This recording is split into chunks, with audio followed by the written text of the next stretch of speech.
Hello नमस्कार साथियों। मेरा नाम विकांशु तोमर है और मैं आज आपको हिंदी कराने वाला हूँ।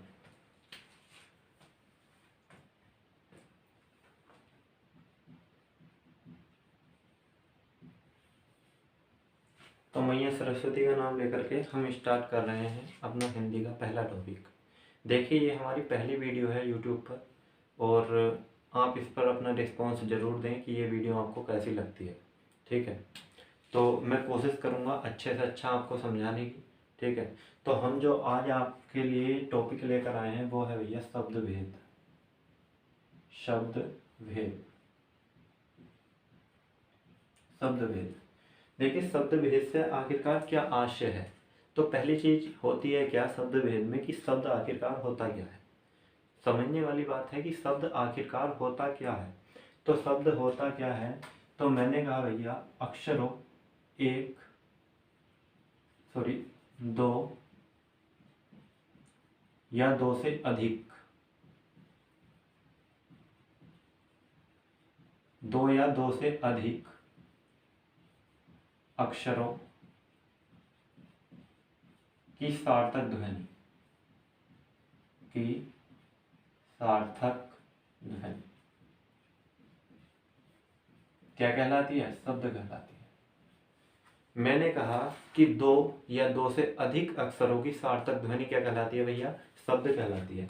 तो शब्द आखिरकार क्या है? मैंने कहा जय बै, मतलब एक अक्षर इसमें जय है, एक अक्षर इसमें बै है। तो इन दो अक्षरों को मिलाकर जब एक ध्वनि हमारी तैयार हुई किस चीज की? जब। तो जब क्या है? एक शब्द है। ठीक है, तो यहां से तो क्या बनता है? शब्द। अब हिंदी में जो ये शब्द है, इस शब्द के लिए हमें क्या क्या चीजें, मतलब कि आखिरकार ये शब्द कहाँ से पैदा होता है, ये चीजें भी जाननी हमारे लिए जरूरी है। ठीक है, तो इसीलिए हम जानते हैं कि हिंदी के शब्दों का वर्गीकरण आखिरकार किस आधार पर किया गया है। तो इसमें क्या है, पढ़ते हैं हम हिंदी में शब्दों का वर्गीकरण। शब्दों का वर्गीकरण। तो भैया मैं आपको बता दूं मोटा मोटा, इसमें जो हिंदी में हमें शब्दों का वर्गीकरण किया जाना है वो चार आधारों पर किया जाता है। कितने आधारों पर किया जाता है? तो भैया चार आधारों पर किया जाता है। पहला क्या है? उत्पत्ति। उत्पत्ति, इतिहास या स्रोत, मतलब जो हमारा पास्ट में कहाँ से ये शब्द पैदा हुए हैं, उसी इतिहास से या उसी स्रोत से आखिरकार ये शब्द कहाँ से आते हैं। ठीक है, तो पहली चीज क्या है? उत्पत्ति, स्रोत या इतिहास के आधार पर। नंबर दो पर क्या आता है? व्युत्पत्ति, रचना या इनकी बनावट के आधार पर। व्युत्पत्ति, रचना या इनकी बनावट के आधार पर। तीसरा रूप क्या आता है? रूप या प्रयोग के आधार पर, रूप अथवा प्रयोग के आधार पर। और नंबर चार चीज क्या आती है? अर्थ के आधार पर। ठीक है, अर्थ के आधार पर। तो जो मैं यहाँ पर शब्दों का वर्गीकरण कर रहा हूँ वो कितने डिवाइड में कर रहा हूँ भैया? चार पार्ट। नंबर एक मैंने क्या कहा? उत्पत्ति। उत्पत्ति, स्रोत या इतिहास के आधार। उत्पत्ति, स्रोत या इतिहास के आधार पर। नंबर दो मैं जो इनका वर्गीकरण कर रहा हूं, व्युत्पत्ति। ठीक है, नंबर दो में किसके आधार पर कर रहा हूं मैं? व्युत्पत्ति, रचना या बनावट। व्युत्पत्ति, रचना या इनकी बनावट के आधार पर। ठीक है, नंबर तीन जो मैं इनका वर्गीकरण कर रहा हूँ, नंबर तीन जो मैं इनका वर्गीकरण कर रहा हूँ वो कर रहा हूँ मैं इनका किस पर? रूप अथवा प्रयोग के आधार पर। रूप अथवा प्रयोग के आधार पर। और नंबर चार जो मैं इनका डिवाइडेशन कर रहा हूँ वो कर रहा हूँ किस आधार पर? इनके अर्थ के आधार पर।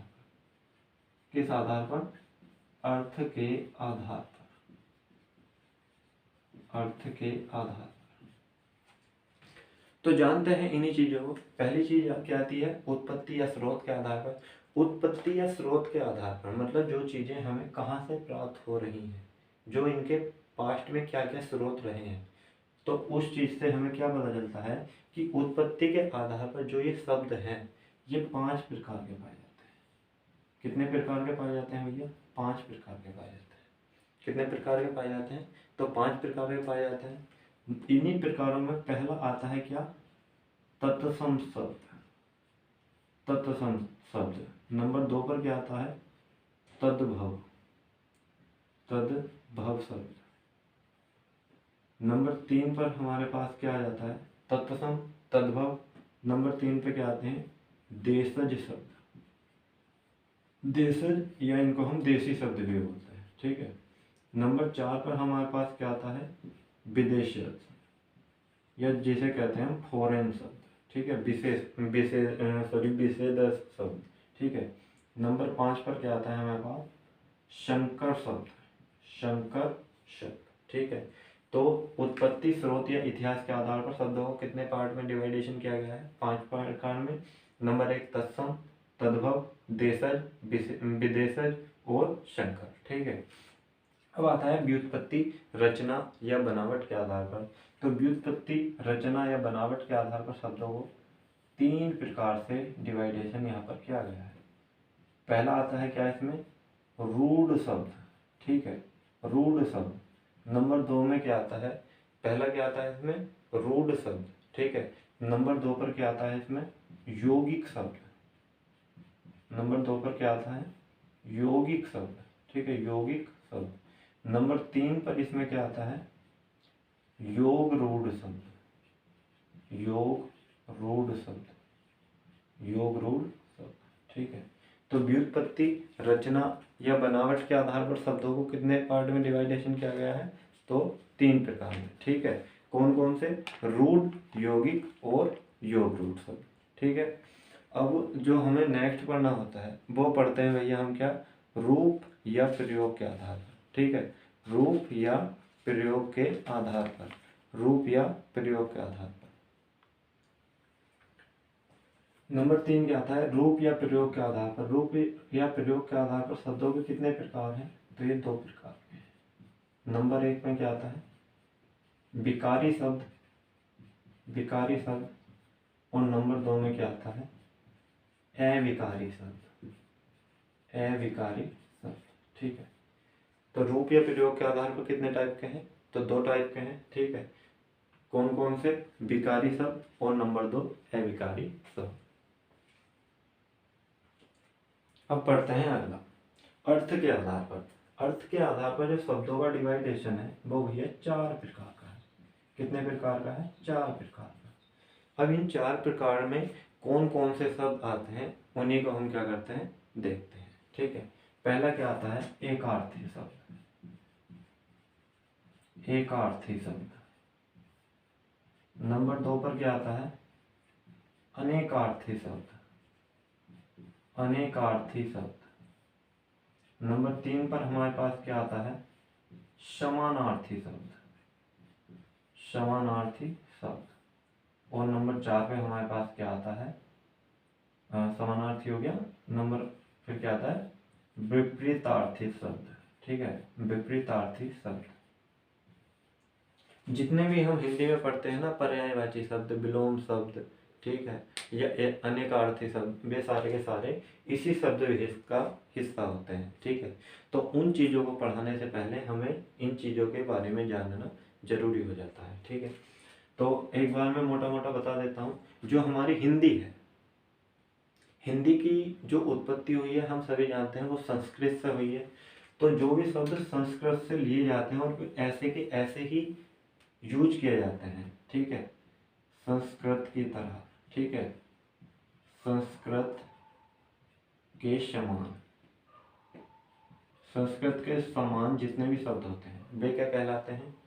तत्सम शब्द कहलाते हैं। तद्भव क्या होते हैं? जो संस्कृत से निकल के अपभ्रंश, अपहट, ठीक है, और जी सामान्य प्राचीन हिंदी से होते हुए आते हैं और उनमें थोड़े उनके ध्वनि में या उनके बोलने में अंतर आ जाता है, तो उनको क्या कहते हैं? तद्भव शब्द कहते हैं, ठीक है। ये क्या होते हैं? मतलब ध्वनि में अलग, ध्वनि में अलग, ध्वनि में अलग हो जाते हैं, ठीक है। देशज क्या होते हैं? जो भी शब्द हमारे देश के प्राचीन शब्द हैं वे ही शब्द क्या कहलाते हैं? हमारे देशज शब्द कहलाते हैं, ठीक है। देशज में हम कैसे कैसे शब्द ले सकते हैं, जैसे हमारे ही देश में क्या है कि पूजनीय, ठीक है, पूजनीय, पूज्य, ये सारे सारे क्या हैं, देशज शब्द हैं। विदेशज में क्या है, जो जैसे हमारे देश में आए अंग्रेज, हमारे देश में आए मुस्लिम, और उन्हीं मुस्लिम ने क्या किया, अरबी और फारसी का प्रयोग किया। अंग्रेजों ने क्या किया, अंग्रेजी का प्रयोग किया। फ्रेंच ने क्या किया, फ्रेंच का प्रयोग किया। पुर्तगालियों ने पुर्तगाली का प्रयोग किया। तो वही सारे शब्द क्या कहलाते हैं, विदेशज शब्द। जैसे मैं कहता हूँ कलेक्टर, ऑर्डर, कंपनी, कैंप, ठीक है, क्रिकेट, ये सारे के सारे क्या हैं, विदेशज शब्द हैं, ठीक है। नेक्स्ट आता है हमारे पास संकर शब्द। देखिए संकर शब्द वे होते हैं जो दो भाषाओं के मेल से बनते हैं, दो भाषाओं के मेल से बनते हैं। जैसे मैंने कहा क्या, छायादार, मैंने क्या बोला, छायादार। तो छाया और दार, देखिए जो छाया है वो हमारी हिंदी का शब्द है, और जो ये दार है ये हमारी अरबी शब्द है, ठीक है, सॉरी फारसी शब्द है, ठीक है। ये कैसा शब्द है, फारसी शब्द है। तो क्या बना, छायादार। तो छायादार क्या है, एक संकर शब्द है, ठीक है। अभी इसके बारे में एक बस मोटा मोटा आपको बता रहा हूँ, ये पूरे डीपली अभी नहीं बता रहा हूँ, वो नेक्स्ट वीडियो में करेंगे हम, ठीक है। फिर नेक्स्ट आता है व्युत्पत्ति, रचना या बनावट के आधार पर शब्द होते हैं तीन प्रकार के, रूढ़, यौगिक और योग रूढ़। देखिए रूढ़ वर्ड वे होते हैं जिनमें हम कोई चेंजेस नहीं कर सकते, जिनका अपना ही अपने आप में अलग अर्थ है, ठीक है। जैसे मैंने कहा, जैसे मैं कह सकता हूँ इसमें दिन, तो दिन में मैं कुछ और नहीं जोड़ सकता, उसका अपने आप में अलग अर्थ है, ठीक है। और वैसे ही अगर मैं बात करता हूँ यौगिक, तो यौगिक शब्द क्या होते हैं, यौगिक शब्द वे होते हैं जिनका अपने आप में मतलब योग करके जो शब्द बने हो, ठीक है, योग करके। जैसे मैंने कहा विज्ञान, मतलब बी प्लस ज्ञान, या तो उसमें क्या होगा, प्रत्यय जुड़ा होगा, या उसमें क्या जुड़ा होगा, उसमें उपसर्ग जुड़ा होगा, या वे समास से बने होंगे। जैसे मैंने कहा कमल नयन, कमल के समान नयन, ठीक है, कमल नयन, तो वे क्या है, वो है समास के आधार। तो ये होते हैं रूढ़, यौगिक और योग रूढ़, ठीक है। सॉरी, योग रूढ़ में क्या है, योग रूढ़ में होता है कि एक ऐसा शब्द, एक ऐसा शब्द जिसका अर्थ अलग ही हो, या जिसका अर्थ अपने आप में, जैसे कह सकते हैं मतलब वो शब्द तो यौगिक होगा लेकिन उसका अपने आप में एक अलग अर्थ होगा, एक रूढ़ अर्थ होगा। जैसे मैंने कहा लंबोदर, लंबा है उधड़ जिसका, लेकिन लंबोदर कहते किसे हैं, श्री गणेश को, ठीक है। तो वो वहाँ पर गणेश भगवान को प्राथमिकता दी जाएगी, तो उसका अपने आप में एक अलग ही सेंस है, ठीक है। नेक्स्ट चीज आती है हमारे पास, रूप या प्रयोग के आधार पर शब्द कितने प्रकार के होते हैं, तो दो प्रकार के होते हैं। नंबर एक विकारी शब्द और नंबर दो अविकारी शब्द।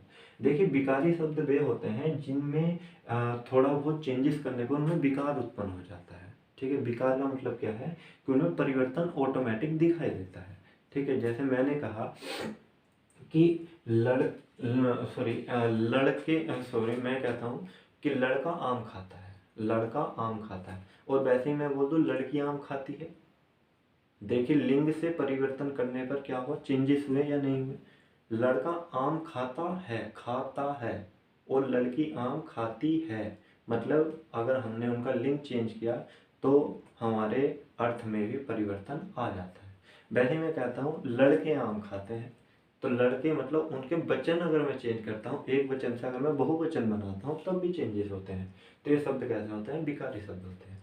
अविकारी शब्द कौन से हैं, जिनमें चेंज करो तो उससे कोई फर्क नहीं पड़ता, उससे कोई भी फर्क नहीं पड़ता। जैसे मैं कह सकता हूँ इसमें क्या, कि आज, आज, मैं, और, कल, ये सारे के सारे शब्द क्या हैं, अविकारी हैं, ठीक है। तो जब इन्हें डिटेल में पढ़ेंगे और बाकी तब जानेंगे। फिर नेक्स्ट आता है अर्थ के आधार पर। अर्थ के आधार पर शब्द कितने प्रकार के हैं, चार प्रकार के हैं। नंबर एक आता है एकार्थी शब्द, जिनका एक ही अर्थ होता है, जिनके अनेक अर्थ नहीं होते, ठीक है। अनेकार्थी शब्द जिनमें एक ही शब्द के अलग अलग अर्थ होते हैं। जैसे मैंने कहा क्या, सोना और धतूरा, सोना और धतूरा दोनों को कनक बोला जाता है, मतलब कनक के दो अर्थ हो गए, सोना और धतूरा, तो ये क्या है, अनेकार्थी शब्द। फिर आता है समानार्थी शब्द। समानार्थी अर्थात हम कह सकते हैं इनको पर्यायवाची शब्द, ठीक है, पर्यायवाची। जैसे मैंने बोला आकाश, आकाश को हम क्या क्या बोलते हैं, आसमान भी बोलते हैं, गगन भी बोलते हैं, ठीक है, अंबर भी बोलते हैं। तो ये सारी चीजें हो जाती हैं। विपरीतार्थी में क्या होते हैं, विलोम शब्द, विलोम शब्द। जैसे मैंने कहा आना, तो आने का उल्टा जाना, ठीक है। तो इसके बारे में इन्हीं शब्दों को एक एक करके इनको डिटेल में पढ़ेंगे अपनी नेक्स्ट वीडियो में। तो आपको कैसी लगी ये वीडियो आप कमेंट बॉक्स में ज़रूर बताइएगा, और मैं कोशिश करूँगा अच्छे से अच्छा आपको कराने की। और अगर वीडियो आपको अच्छी लगी हो तो प्लीज़ हमारे चैनल को सब्सक्राइब करना और वीडियो को लाइक करना और शेयर करना अपने फ्रेंड्स के साथ। धन्यवाद।